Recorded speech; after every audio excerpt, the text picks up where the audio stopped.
I'm Amy Hill from Laugh. And I'm John Moscow. Welcome to Ethical Schools. Today we welcome Dr. Sam Abrams back to the show. Sam directs the National Center for the Study of Privatization in Education at Teachers College, Columbia University. He is the author of Education and the Commercial Mindset and a leading scholar of international educational systems and educational statistics. Hello, Sam. Hi, John. Hi, Amy. Nice to be back with you. Sam, you've written about all sorts of inaccurate educational data being published locally, nationally, and internationally. Perhaps we should start locally in New York City.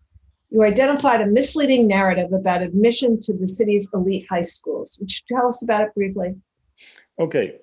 And it isn't about the elite high schools. It's about this cohort of screened high schools. So these schools have been described as elite, and that's not quite fair. I mean, we're talking about a lot of schools, including those listed in this article in the New York Times in 2017 as being more selective than Yale, that are far from elite.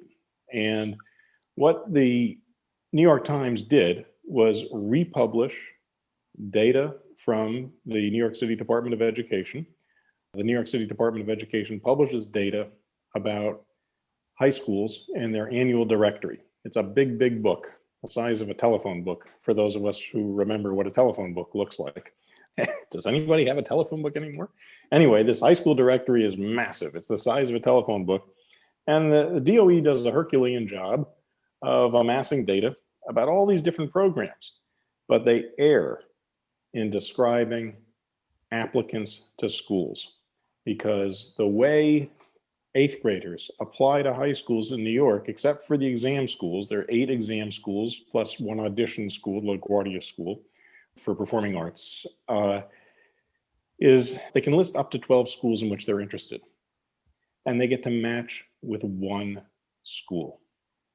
So if you flip through the directory, as I noted in this article for the Columbia Journalism Review a couple of weeks ago, you will see Bard High School Early College, 30 applicants per seat.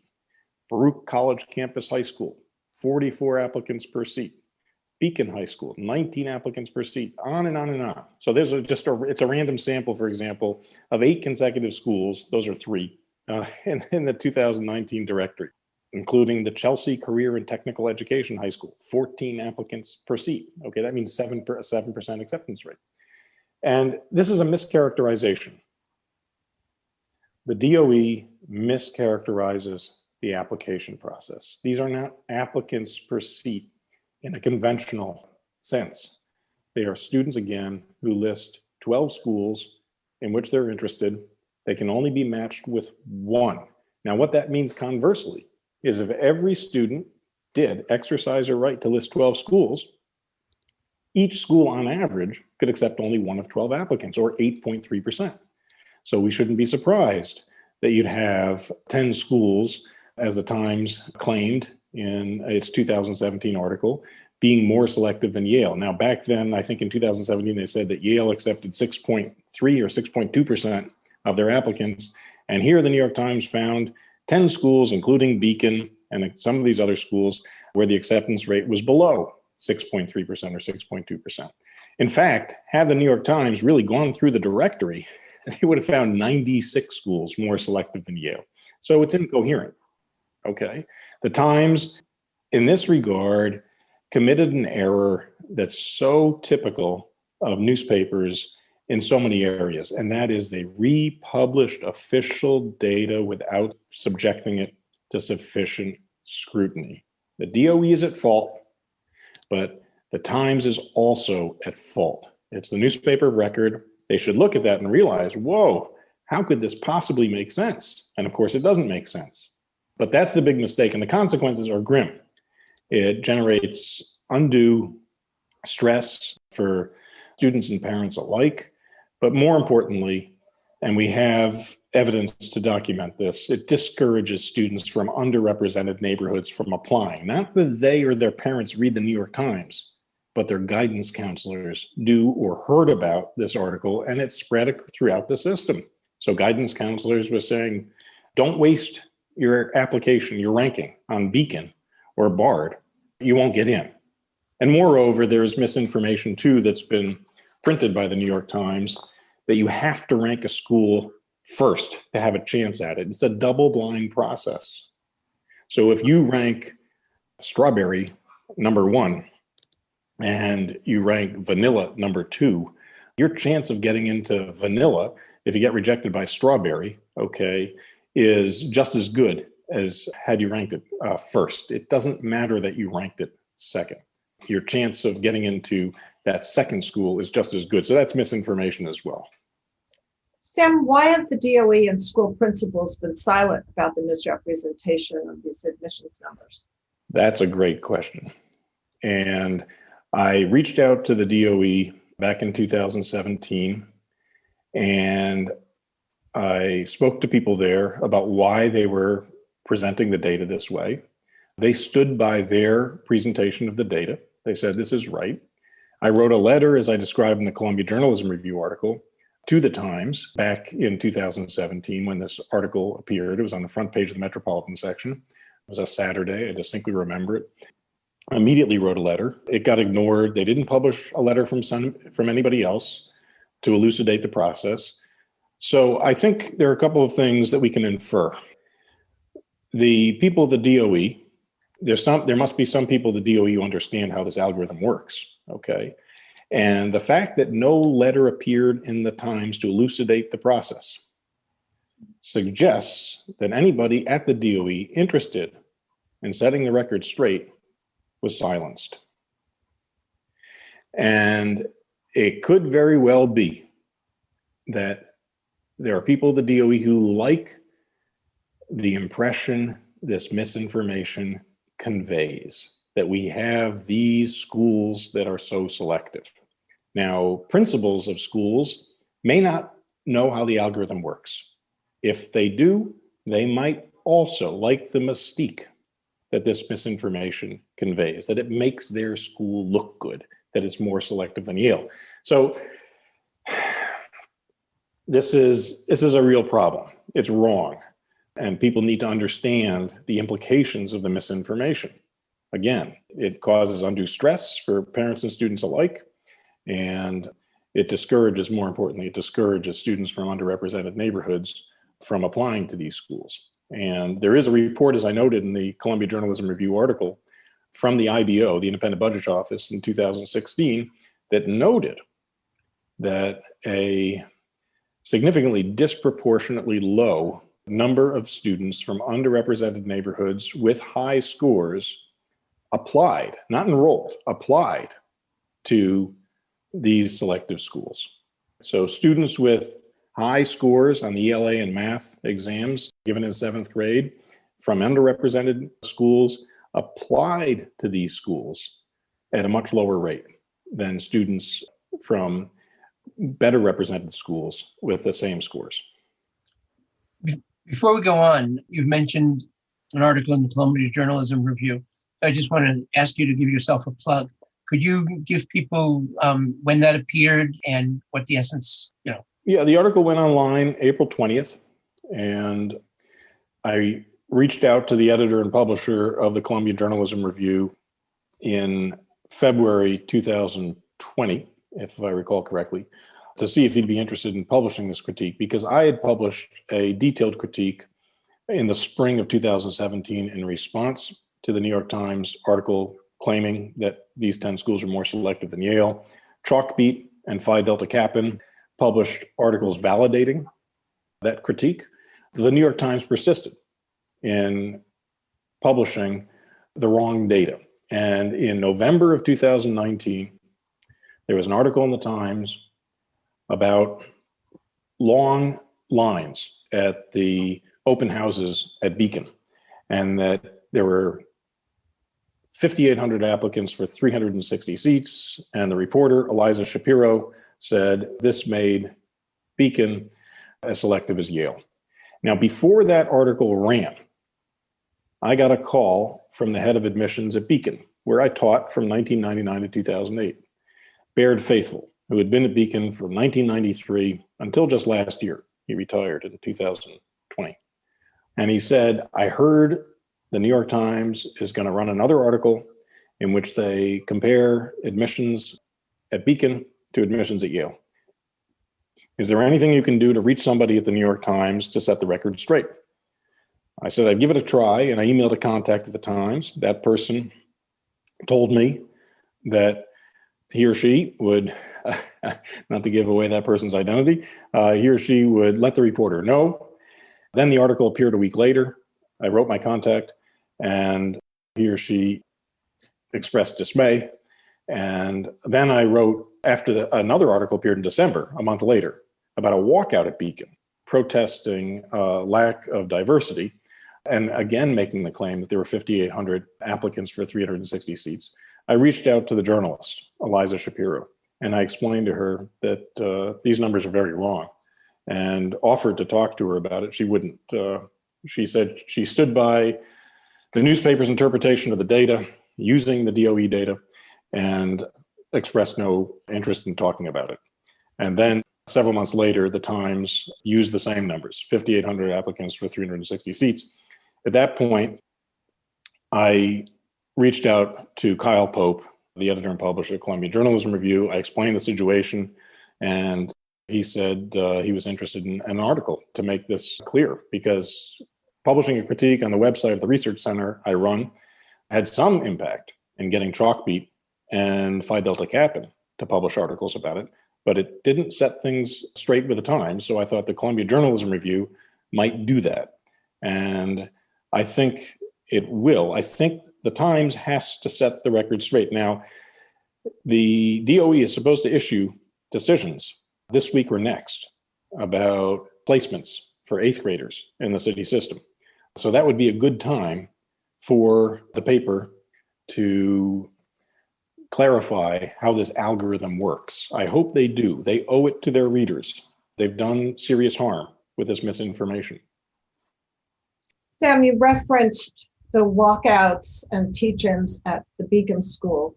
Beacon has established 2 new minimums. One is 50% of students admitted will be on free or reduced lunch. And the second is that 20% will have IEPs. How is this likely to change the school? Well, this should bring more diversity. I think Bard High School, early college in Queens has something similar, where they have a minimum number of students on free and reduced price lunch of economic need. I don't know about the IEP percentage, that is students with special needs for learning, but this is certainly a step in the right direction for greater diversity. I don't think that can be challenged. So it's understandable for sure why Beacon would take those steps. What would an equitable admissions process across the system look like? Is that something that you thought about? It's a great question. I mean, obviously there's a problem with the test schools and that they only use one test. We don't see that anywhere across the country. That's not true of the best colleges, the best law schools, the best medical schools. You don't use just one test. You use a test plus transcripts, recommendations, essays. So that, I think, has been highly problematic with Stuyvesant, Bronx Science, Brooklyn Tech, and then the other 5 test schools that Bloomberg added during his administration. As far as getting rid of screens, I know there's a lot of pressure to do that, but I think we have to be very careful, because there's actually a progressive origin, progressive history to this process. If we go back to Deborah Meyer and what she tried to do with Central Park East, and that is give parents and students some agency in choosing their schools and giving principals and teachers some autonomy in designing their curricula and their school day. So it's different. Obviously, an unintended consequence of these screens has been a good deal of sorting. But I think some of this sorting has been, unfortunately, the result of misinformation and how the algorithm works and what guidance counselors can tell students about different schools. As far as screening itself goes, I mean, at a certain point, some sorting is part of the educational process. And we can keep students together, and should, for a long time. But at a certain point, there is some differentiation that seems only fair. And I think we are tackling this problem upside down. And when I say we're tackling this problem upside down, we're so focused on academic paths because we're concerned about the economic consequences of these degrees. And if we look at this from a different perspective and say somebody with a vocational degree in carpentry, in auto maintenance, in cosmetology, and culinary arts, should earn a salary that's not dwarfed by that of a doctor, engineer, banker, or lawyer. They should have excellent health care. They should have a pension. They should have affordable daycare. They should have a good elementary school in their neighborhood. Now, all of those things are true in countries with a good social contract. We don't have much of a social contract here. Joe Biden is fighting for that, and he may be another FDR, as some are contending. But I think there's so much pressure on schools to be something they can't be because we don't have the social contract in place to take care of people who get degrees that aren't so remuneratively rewarded in our society. So I think we have the problem upside down. I mean, I remember once being in a class at Columbia Law School. It was a integrated class for education policy and law. And a student there said, academic tracking should be illegal. And I responded, we're sitting in a tracked institution. Do you want there to be open admissions at Columbia Law School? And he was a law school student who was on his way to, I got to know him, to a prestigious job after law school. And he said, no, I mean, Columbia Law School wouldn't be Columbia Law School if it weren't selective. And I said, exactly. The problem isn't that we have selective programs. The problem is that there are dire economic consequences for people who don't end up with a right credential. And there's a huge penalty to not being the doctor, lawyer, banker, consultant. And that shouldn't be the case. Shifting gears a little bit to some of the other work that you've done, there's been a lot written about teachers in the United States spending upwards of 60% more time teaching than their counterparts in some other countries. You've said that the data are wrong. Why is there the discrepancy, and what's the significance of this question about teaching time? Okay, so you're referencing a critique that I wrote in 2015. This was published by the Center for Benefit Cost Studies of Education at Teachers College. And it was a critique of the way the Organization for Economic Cooperation and Development, the OECD, publishes its data about teaching time in its annual digest of education statistics. That's like another phone book, a little bit like the New York City High School Directory. It's a massive book published every year. And from 1998 to 2014, the OECD kept publishing data that claimed that teachers in the United States taught nearly twice as much as their counterparts in OECD countries, other OECD countries, including, say, Japan and Finland in particular. And I saw this in a couple of academic works, prize-winning works, in fact. And then Nicholas Kristof made mention of it in the New York Times. Jal Mehta, also professor at Harvard, cited it in the New York Times that teachers in the United States are teaching nearly twice as much as their counterparts in countries like Japan and Finland. And it's completely wrong. In addition to teaching at Beacon, I was the scheduler for 7 years. So I had to be intimately familiar with the contract. And while New York doesn't represent the whole country, it's not too much different from other school districts across the country. So I studied a whole bunch of other school districts after seeing this data.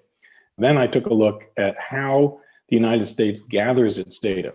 So the way the OECD, the Organization for Economic Cooperation and Development, gathers its data for this annual directory is they let countries submit data either through surveys or administrative data. Now, administrative data comes from agreements between the ministries of education and teachers' unions. A survey is just that, a survey of teachers. Well, you can access the survey, and I did. And I went through it, and I saw that they were asking teachers to round up, and moreover, that the numbers themselves that teachers were reporting in the United States comported with the length of the day. So the average teaching time, this is supposed to be direct contact time, for US teachers was 1,080 hours. That's precisely 6 times 180. That's the day. 180 days times 6 hours gives you 1,080. Now, teachers in Finland and Japan, they were reporting about 560 hours of contact time. But that's actually contractual minimal time. Many of those teachers, and I've spent a lot of time in schools in Finland, Denmark, Sweden, Norway, they teach additional time, but that's their minimal contractual time. So I contacted the NCES. I contacted the people in charge at the National Center for Education Statistics, and I asked them if the surveys, and they get about 50,000 surveys a year. They do about 50,000 surveys a year of teachers where they ask them to fill out this data about teaching time. If they're coded to correspond to schools. And the person there in charge, Tom Snyder, said they were. And I asked him if he could check the length of the school day for those schools and compare the answers in the surveys. And he said, okay, I'll do a sample study for you. Well, sure enough, 25% of the people who filled out those surveys, I think it was 25%, wrote that they taught longer than the school day itself. Okay. So I did a survey of 10 suburban, rural, and urban schools across the state of Massachusetts. And I found that I think the average was something like 720. Okay, not 1,080 hours per year. So what are the implications, in answer to your question, John, of this misinformation? Well, first of all, you've got Nicholas Kristof and John Almeida and many other people publishing this misinformation, including Linda Darling-Hammond in a book that won an award, the Grawemeyer Award, The Flat World in Education. I think I have the title right. I could have that wrong. Where she claims that teachers in the United States teach nearly twice as much as teachers in countries like Japan and Finland. First of all, it makes countries like Finland and Japan irrelevant. Because what legislator in her right mind is going to consider hiring twice the number of teachers? Okay, you can't do that. And setting aside that it's just wrong, it makes these countries irrelevant as models for teaching. The second thing is it obscures the very significant differences between teaching in the United States on the one hand and teaching in countries like Finland and Japan on the other. And those two salient differences are teacher pay. Teachers are paid much better in other OECD countries on average, and especially in Finland and Japan. And we saw the strikes in 2018 in West Virginia, Kentucky, Arizona, Oklahoma, protesting for better pay, which were well justified. And the second thing is it obscured the structure of the day. And the structure of the day in the United States is very much like a factory with 4 minutes of pastime between classes, a very short lunch, and those things are quite important to a civilized day. So it's very important to get the data right. And there are significant implications for policy in getting the information right. And here again, as with the New York Times, you have an organization like the OECD, but not just the OECD, republishing data from the United States, but the New York Times itself and other newspapers, many newspapers, republishing data published by the OECD without subjecting it to sufficient scrutiny. And that's what scholars have to do. That's what journalists have to do to make sure we have properly informed policy. Aside from paying teachers well, you've spoken about Finland's education system and the ways in which it excels. Aside from paying teachers decently, what data should we be looking at to compare schools in different countries? Well, I think I talked when we last met in December about assessment, and the Finns test 10% of ninth grade. They don't do what's called census testing everybody as we do in grades 3 through 8 since the passage of No Child Left Behind in 2002, or the authorization of No Child Left Behind in 2002 was passed by Congress in 2001, and George W. Bush signed it into law in 2002. And that narrowed the curriculum because the tests are just in reading and math, and it crowded out time for not just art, music, crafts, and play, but also history and science. So if we take a look at other countries, you can see how they assess their students. Finland, I think, is the best example because they just test 10% in ninth grade, and they test a sample of third graders in mathematics. Again, in sixth grade, the same sample, same students, ninth grade and 12th grade. So you get a longitudinal idea of learning in mathematics. But they test every subject from reading and math to culinary arts, physical fitness and agility, music, and woodshop. And we could do that too. So that's a good illustration of the kind of data accumulation and analysis that some countries do much better than we do. Did they test everyone, or are they just testing samples of kids in each grade? In Finland? Yes. Oh, it's 10% of ninth grade. Okay. That is all. Right. And they do have a version of a baccalaureate exam in the 12th grade for people applying to university. It's called a matriculation exam. It's a battery of tests. And that's kind of the North Star for the teachers and the students. It keeps them on track. And that's their way around, to some degree, all of this assessment, is to have this kind of summative set of exams at the end of or in 12th grade. I wanted to go back to something you were talking about before, and I didn't ask at the time because I thought the point you were making was more important, where you were talking about the disparate outcomes and the fact that we don't have a system where people doing a certain kind of jobs, don't get paid the same as people doing other kinds of jobs. But going back to this question of equitable admissions, in New York City, the Department of Ed at various times and with various schools has used the ed-op model, where some students are selected by the school because the school argues they want students who really want to be there, sort of like Debbie Meyer's concept, and then some are picked by a central computer to try to create equity among all students. Do you see this as an equitable option?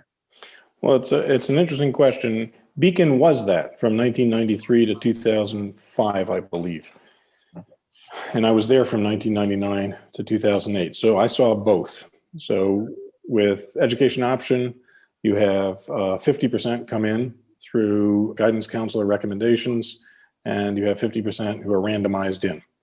And the whole student population that's admitted in ninth grade is supposed to reflect a bell curve, with 16% getting fours and 16% getting ones, 4 being the highest result on these exams. And then you're supposed to have 68% in the middle getting 2s and 3s.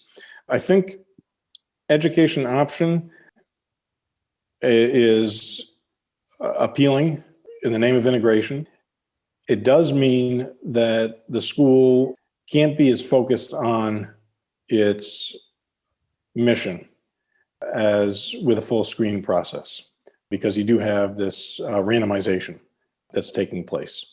I think ideally education option makes a lot of sense, but there are concerns about the pace that students would be working at under the same roof with that range of abilities, or not so much abilities, but levels of achievement. I don't want to use the word ability. But again, I think we're missing the forest for the trees here with this debate about education option versus screened schools. I don't think there are any countries where you ultimately do not have some screening that takes place. So we'll go back to Fairyland, Finland. Okay, I'll call it Fairyland, Finland. At the end of ninth grade, okay, they keep everybody together through ninth grade. And that was something that was phased in over time, because initially Finland was very much like Germany, where they split everybody after fourth grade. And by 1979, they kept everybody together through seventh grade. By 1985, they decided to keep everybody together through ninth grade. But at ninth grade, which is really the equivalent of 10th grade here because they start school a year later, people go in different directions. 45% go to vocational schools. 50% go to pre-college schools. And there is competition there to get into particular pre-college schools. But the big difference is the consequences for that tracking are nothing close to the economic consequences here. If you do end up going into a vocational program, again, for cosmetology or culinary arts or auto mechanics, your wage is not going to be, your salary is not going to be dwarfed by that of a doctor, lawyer, banker, management consultant. A doctor in Finland makes a third of what she makes here. A management consultant in Helsinki makes probably a third of what she makes here. So that, again, I think we're looking at this upside down, and we're putting so much pressure on schools to do something they're not designed to do, or teachers to do something they're not designed to do.